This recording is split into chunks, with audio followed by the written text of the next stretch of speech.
कहते हैं हर महान सफर की शुरुआत अकेलेपन से होती है। ये एक ऐसा रास्ता है जहां कोई साथ नहीं होता। होता है तो सिर्फ संघर्ष और खुद को साबित करने की एक जिद। तो चलिए आज इसी सफर को थोड़ा और करीब से समझते हैं। असल में ये सिर्फ एक डायलॉग नहीं है, ये एक मानसिकता है।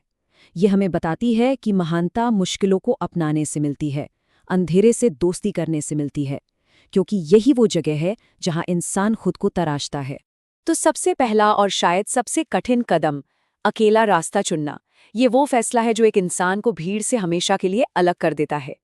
देखिए, भीड़ के साथ चलना तो बहुत आसान होता है ना? क्योंकि उसमें एक सुरक्षा का, एक अपनेपन का एहसास होता है। लेकिन असाधारण लोग वो उस रास्ते को चुनते हैं जिस पर कोई नहीं चलता, जहां हर कदम पर अनिश्चितता होती है, पर यकीन मानिए मंजिल भी सबसे अलग होती है। और यहीं पर जिंदगी का वो निर्णायक मोड़ आता है। साधारण रहकर एक आरामदायक जिंदगी चुननी है या फिर महान बनने के लिए अकेले चलने का जोखिम उठाना है? बस इसी एक सवाल का जवाब पूरे सफर की दिशा तय कर देता है। तो देखिए, एक तरफ होता है आराम, लोगों की स्वीकृति और एक जानी पहचानी दुनिया, और दूसरी तरफ है विकास, लोगों की गलतफहमियां और एक अनजान भविष्य। सीधी सी बात है, महानता का रास्ता हमेशा आराम का बलिदान मांगता ही है।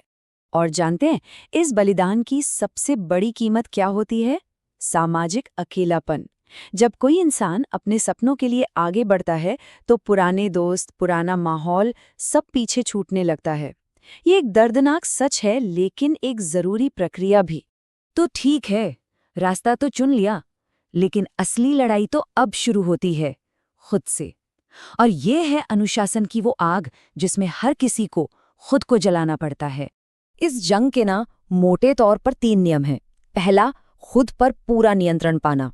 दूसरा, अपने आलस्य के खिलाफ हर दिन हर पल एक युद्ध छेड़ना। और तीसरा, कड़ी मेहनत को अपना सबसे अच्छा दोस्त बना लेना।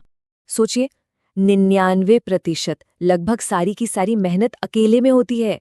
जब कोई देखने वाला नहीं होता, कोई पीठ थपथपाने वाला नहीं होता, तब प्रेरणा सिर्फ और सिर्फ अंदर से आती है। असल में सफलता उन घंटों में बनती है जो दुनिया को कभी दिखाई नहीं देते। जब सब सो रहे हों तब दौड़ना, जब जिम बंद हो चुका हो तब ट्रेनिंग करना, दूसरों से कुछ घंटे ज्यादा पढ़ लेना, मतलब वो करना जो कोई और करने को तैयार नहीं है। और जब कामयाबी मिलती है ना, तो वो जो एहसास होता है कि इसे मैंने बनाया है, मैंने एक एक ईंट जोड़कर, वो गर्व, वो सिर्फ अकेले किए गए संघर्ष से ही मिल सकता है। अब देखिए, इस अकेले रास्ते पर ऐसा तो हो ही नहीं सकता कि कोई गिरे नहीं। हार और असफलता तो मिलनी ही है, लेकिन यहाँ हार का मतलब अंत नहीं, बल्कि एक नई शुरुआत है। एक बात याद रखने वाली है, असफलता किसी को तोड़ने के लिए नहीं, बल्कि और ज्यादा मजबूत बनाने के लिए आती है। हर ठोकर एक सबक है और हर हार एक नई सीख। हाँ, गिरना तो पड़ता है, लेकिन असली खिलाड़ी तो वही है जो हर बार गिरने के बाद दोबारा खड़ा हो जाता है। यही वो एक पल है जो एक चैंपियन को बाकी सबसे अलग करता है। इसे एक और खूबसूरत तरीके से कहा गया है कि कभी-कभी जब कोई बहुत बुरे दौर से गुजरता है तो उसे लगता है कि वो दफन हो गया है, पर असल में उसे एक बीज की तरह बोया गया होता है, ताकि वो पहले से भी ज्यादा मजबूत होकर बाहर निकल सके। तो फिर जीत का असली मतलब क्या हुआ? मतलब ये कि जीतने के लिए हारना पड़ता है, सफल होने के लिए असफल होना पड़ता है, और निराशा असल में खुशी तक पहुंचने का ही एक हिस्सा है। तो अब आते हैं सबसे जरूरी हिस्से पर।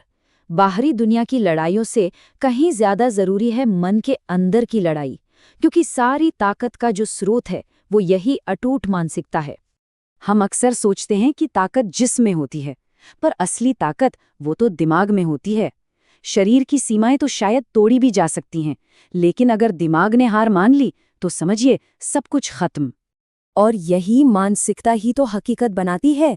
देखिए, हारने वाले खुद को उन चीजों से पहचानते हैं जो उनके साथ हुई, जबकि जीतने वाले वो खुद को उन चीजों से पहचानते हैं जो उन्होंने खुद कर दिखाई।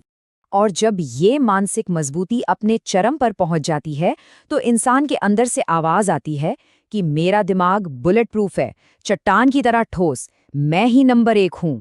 और ये यकीन धीरे धीरे हकीकत बन जाता है। तो इन सब संघर्षों, अनुशासन और हार के बाद अब वक्त आता है शिखर की तरफ देखने का, मंजिल की ओर बढ़ने का।